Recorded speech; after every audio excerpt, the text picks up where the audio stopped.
ఇప్పుడు ఆంధ్రప్రదేశ్ రాజధాని అమరావతిని దోచుకోవడానికే టీడీపీ బీజేపీ జనసేన కూటమి ప్రభుత్వం అధికారంలోకి వచ్చింది అనే దాంట్లో నిజం ఎంత?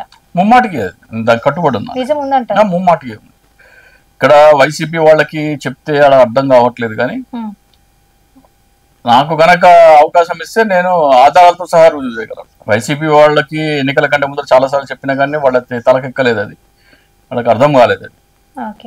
అది ఇప్పుడు అనుభవిస్తున్నారు. 2022లోనే గనక నేను చెప్పినప్పుడే గనక ఇది లక్షల కోట్ల దోపిడీ అని ప్రజల్లోకి తీసుకెళ్ళినట్టయితే బహుశా వైసీపీకి ఈ స్థాయి అంటే అఫ్ కోర్స్ ఈవీఎం ద్వారా చేసి ఏమైనా చేయొచ్చు అనుకోండి, కాదని అనడం లేదు.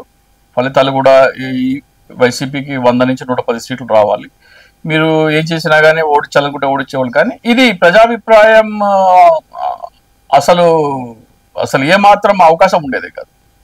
ఇప్పటికైనా సరే మీకు వైసీపీ అంశాన్ని టేకప్ చేస్తే అమరావతి అనేది లక్షల కోట్ల దోపిడీ అని ప్రజలకు చెప్పాల్సిన బాధ్యత ప్రతిపక్షాలు.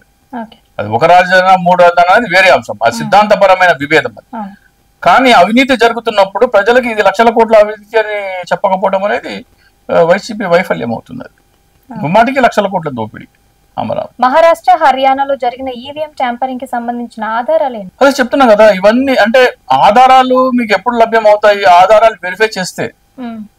వెరిఫికేషన్ చేయొద్దు ఉంటుంది కదా ఎన్నికల కమిషన్. మీకు ఎప్పుడు దొరుకుతుంది ఆధారము? వీవీప్యాట్ లెక్క పెట్టి, ఇదిగో బాబు ఈ ఈవీఎం లో మేము ఇక్కడ మీ పార్టీకి ఇన్ని ఓట్లు వచ్చాయని చెప్పాము. వీవీప్యాట్లు కూడా అన్నీ ఉన్నాయి. ఇప్పుడు ఎన్నికల కమిషన్కి ఏం భయం? వీవీప్యాట్ లెక్క పెట్టమని అభ్యర్థి అడుగుతున్నాడు. ఒక టేబుల్ పెట్టి ఆ టేబుల్ మీద వీవీప్యాట్లు కుమ్మరించి ఒక్కసారి కాకపోతే 1000 సార్లు లెక్క పెట్టుకోవాలి కదా.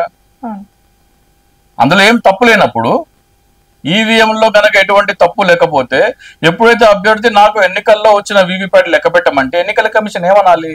టేబుల్ మీద మొత్తం వీవీప్యాట్ స్లిప్ గుమ్మరించి, బాబు ఇవి లెక్క పెట్టుకో, ఏ పార్టీకి నచ్చినా నువ్వే లెక్క పెట్టుకో, కెమెరాలు అన్ని ఆన్ ఉంటాయి, నువ్వు లెక్క పెట్టుకో, ఒక్కసారి కాకపోతే 1000 సార్లు లెక్క పెట్టుకోనాలి.